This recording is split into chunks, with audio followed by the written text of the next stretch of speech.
Welcome to PM7 వార్తలు. రాష్ట్రంలోని రైతన్నలకు తెలంగాణ ప్రభుత్వం మరో శుభవార్త అందించబోతోంది. రైతు భరోసా పథకం కింద రెండో విడత నిధులను ఇవాళ విడుదల చేయనుంది. ముఖ్యమంత్రి రేవంత్ రెడ్డి భూపాలపల్లి జిల్లా కాటారం వద్ద జరిగే బహిరంగ సభలో బటన్ నొక్కి ఈ నిధులను అధికారికంగా విడుదల చేయనున్నారు.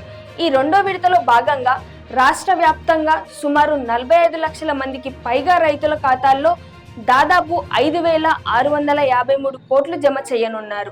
ఎకరానికి 6,000 చొప్పున పెట్టుబడి సాయం అందించనున్నారు.